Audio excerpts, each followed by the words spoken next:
आई भैया, हम आवास आशिक सब श्रोता सुनवैया के दर्शन जोर के प्रणाम करतनी।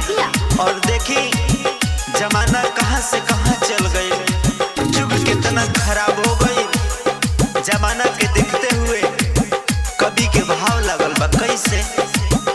देख कैसन जमाना आ गईल, भाई से बढ़ के अपन सार हो गई। कैसन कलयुग के पुत अरे जन्म में कपूत, माई बाप पटीदार हो गईल। हाँ, कैसन कलयुग के पुत अरे जन्म में कपूत, माई बाप पटीदार हो गई। माई बाप पटीदार हो गई। म्यूजिक बाय विकास बेतिया। माई बाप पटीदार हो गई। घरवा में माई बाबू के खर्चा भी बंद बा, मर्द के कमाई पर में हरा रुके घमंड बा। बाहरे जमाना घमंड बा। घरवा में माई बाबू के खर्चा भी बंद बा, मर्द के कमाई पर में हरा रुके घमंड बा।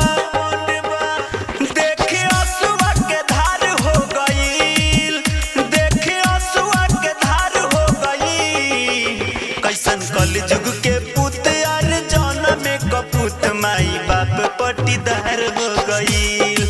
हाँ, कैसन कलयुग के पुत यार जन्म में कपूत, माई बाप पटीदार हो गई।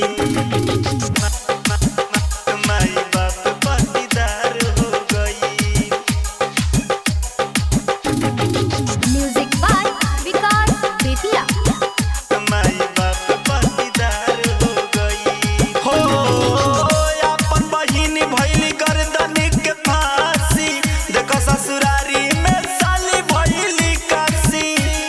जिया हो कलयुग। हाँ, अपन बहिन भइली गर्दनी के फांसी, देखो ससुरारी में साली भइली काशी। कैसा देख संसार हो गईल, कैसा देख संसार हो गईल।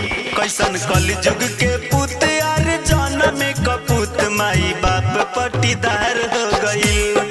हाँ, कैसन कलयुग